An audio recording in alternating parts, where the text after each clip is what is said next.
عليهم الملائكة ألا تخافوا ولا تحزنوا وأبشروا بالجنة التي كنتم توعدون نحن أولياؤكم في الحياة الدنيا وفي الآخرة۔ بے شک وہ لوگ جنہوں نے یہ کہا کہ ہمارا رب اللہ ہے، پھر اس پر استقامت کے ساتھ کڑے رہے، ان کو اللہ کے فرشتے پیغام دیتے ہیں کہ کوئی خوف نہ کرو اور کسی غم میں مبتلا نہ ہو جاؤ، اور اس جنت کی خوشخبری لو جس کا آپ کے ساتھ وعدہ کیا گیا تھا، ہم دنیا میں بھی آپ کے دوست ہیں اور آخرت میں بھی۔ صدق اللہ العظیم۔ شکریہ جی۔ بسم اللہ الرحمن الرحیم۔ اچھا جی، میں یہ جس طرح کا ابھی سینٹ کا الیکشن ہوا، میں سب کے سامنے آج ایک رپورٹ جو یونائٹڈ نیشنز کے سیکرٹری جنرل نے اپنے نیچے ایک پینل بنائی، اور اس پینل کا نام ہے fact I, financial accountability, transparency اور انٹیگریٹی۔ یہ ایک پینل ہے۔ اس کی جو رپورٹ آئی ہے، یہ آپ سب کے لیے بڑا، یعنی ہمارے ملکوں کے لیے، غریب ملکوں کے لیے، ڈیولپنگ ورلڈ کے لیے یہ بڑی خوفناک رپورٹ ہے۔ اس رپورٹ کے مطابق ہر سال 1000 ارب ڈالر غریب ملکوں سے اللیگلی منی لانڈر ہو کے یہ امیر ملکوں پہ جاتا ہے، اور یہ ٹیکس ہیونز پہ جاتا ہے، جس طرح جو آف شور اکاؤنٹس ہیں۔ اور جو ٹیکس ہیونز میں غریب ملکوں کا پیسہ پڑا ہوا ہے، چوری کا پیسہ، وہ 7000 ارب ڈالر ہے۔ اور اس میں یہ کیسے پیسہ ٹرانسفر ہوتا ہے؟ یہ جو رولنگ ایلیٹس ہیں، جو صاحب اقتدار ہیں، جو یہ غریب ملکوں کے نواز شریف اور زرداری ہیں، یہ وہاں سے پیسہ اپنے ملک سے، کیونکہ چوری کا پیسہ ہوتا ہے تو وہ باہر بھیجنا ہوتا ہے، کیونکہ ملک میں وہ نظر آ جاتا ہے، تو جب وہ ملک سے پیسہ باہر بھیجتے ہیں تو وہ سارے وہ ادارے،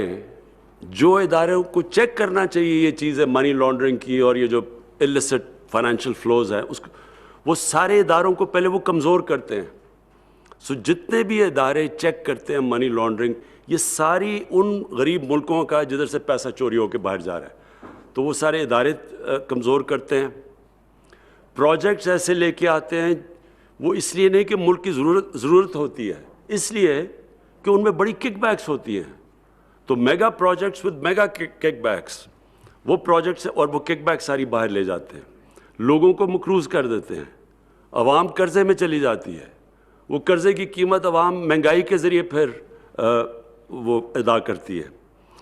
اور پھر دوسری چیز یہ کیا کرتے ہیں، یہ جب یہ پیسہ باہر لے کے جاتے ہیں، یہ دوسری چیز یہ کرتے ہیں کہ یہ پھر اس کرپشن کو ایکسیپٹیبل بناتے ہیں معاشرے میں، اس کے لیے میڈیا کو استعمال کرتے ہیں، اور میڈیا کے اندر پھر کیونکہ ان کے پاس کرپشن کا پیسہ اتنا زیادہ آ جاتا ہے، وہ پھر اداروں کے اندر بھی چلتا ہے، ہر اداروں میں لوگوں کو خریدتے ہیں، میڈیا کے اوپر چلتا ہے، میڈیا ہاؤسز پہ چلتا ہے، جو سب سے بڑا ڈیمیج کرتی ہے کہ اس قوم کی morality ختم کر دیتی ہے، ایکسیپٹیبل کر دیتی ہے، کرپشن کو بری چیز ہی نہیں سمجھتے۔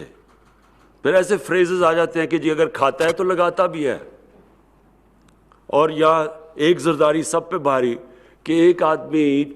کرپشن کے پیسے سے لوگوں کو خریدتا ہے، اس کی کوئی بڑی چلاکی اور انٹیلیجنس اور اس کی سیاسی بصیرت کے اوپر وہ چلا جاتا ہے۔ یعنی کرپشن کو جو سب سے بڑا ڈیمیج ہوتا ہے کہ کرپشن کو ایکسیپٹیبل کروا دیا جاتا ہے، اور پھر ہوتا کیا ہے کہ ایک قوم کی جو اخلاقیات ہوتی ہے اس کو ڈیمیج کرتے ہیں۔ جو سب سے بڑا ڈیمیج ہوتا ہے کہ ایک ملک کی morality جب ختم ہو جائے، اور جب ملک کی morality ختم ہوتی ہے تو وہ ملک انصاف نہیں کر سکتا۔ آپ کے پاس مورل اتھارٹی اگر نہیں ہو، آپ انصاف نہیں کر سکتے۔ جس قوم میں مورل اتھارٹی نہیں ہوتی، وہ پھر طاقتور کے لیے ایک قانون لے کے آ جاتا ہے اور کمزور کے لیے دوسرا لے کے آ جاتا ہے۔ طاقتور کو NROs دے دیتے ہیں اور ڈیلز کر دیتے ہیں, صرف غریب لوگ جیلوں میں جاتے ہیں. اور ایکچولی ایک قوم تب تباہ ہوتی ہے, ایک قوم تب تباہ ہوتی ہے جب اس کے اندر انصاف کرنے کی ایبلٹی ختم ہو جاتی ہے. اور یہ اسی لیے نبی صلی اللہ علیہ وسلم نے کہا تھا کہ بڑی قومیں تباہ ہوئی تمہارے سے پہلے, جدھر ایک قانون امیر کے لیے اور دوسرا غریب کے لیے. یعنی جو قوم انصاف نہیں کر سکتی, جس میں قوت نہیں ہوتی انصاف کرنے کی. تو یہ جو پیسہ نکلتا ہے غریب ملکوں سے,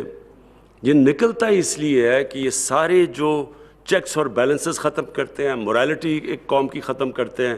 اس کی ابیلٹی ختم کر دیتے ہیں کہ طاقتور کے سامنے کھڑا ہو, پھر ان کے ساتھ کمپرومائز ہوتی ہیں, اور ایونچولی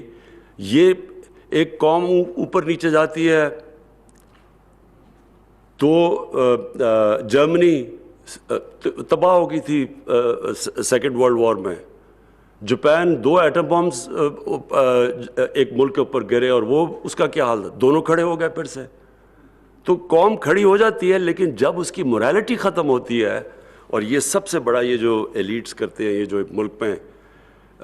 یہ جس طرح کہ ہم نے الیکشن میں دیکھا ہے, جو اوپنلی کہ پیسہ چل رہا ہے, سب کو پتہ ہے, جو تماشا دیکھا ہے, تو اس سے جب اس کو ایکسیپٹ کر جاتی ہے قوم, اصل میں سب سے بڑی تباہی تب آتی ہے. میں جی یہ اس سے پہلے اپنی احمد شروع کرنے سے پہلے میں صرف 2 چیزوں پہ پھر سے ایمفسائز کرنا چاہتا ہوں. ایک تو اوورسیز پاکستانیز کی ووٹنگ کے اوپر پلیز میں ریگولر اپڈیٹس لینا چاہتا ہوں, ایک میں وہ لینا چاہتا ہوں شروع میں, اور دوسرا کہ جو EVM مشینز ہیں, ہمیں اب کلیئر ہو جانا چاہیے کہ پاکستان میں جس طرح کے الیکشنز ہیں یہ ہم اب نہیں کر سکتے. ہمارے جو الیکشنز ہونے چاہیے وہ اب جس طرح امریکہ میں آپ کے سامنے وہ ٹرمپ کے الیکشن کی مثال ہے کہ جتنی بھی کوشش کر لی, ایک چیز نہیں وہ ڈھونڈ سکا کہ وہ کوئی کہہ سکے کہ جناب الیکشن میں دھاندلی ہوئی ہے, ادروائز وہ سارا الیکشن انال ہو جانا تھا. تو ہمیں اب پاکستان میں ایک ٹرانسپیرنٹ الیکشن کے لیے EVM مشینز ٹیکنالوجی کا استعمال کرنا چاہیے, اور میں اس کی ریگولر اپڈیٹس لوں گا, کیونکہ میں کیبنٹ کے اوپر میں چاہتا ہوں ہمیں اپڈیٹس ملیں اس کے اوپر کیا پروگریس چل رہا ہے, کیونکہ یہ نہ ہو کہ ہم پھر کہیں کہ جی جب ٹائم آئے جی ہم تیار نہیں ہیں ٹیکنالوجی کے لیے. تو میں ان 2 کی اپڈیٹس لوں گا. اس احمد پلیز اب ایجنڈا شروع کریں.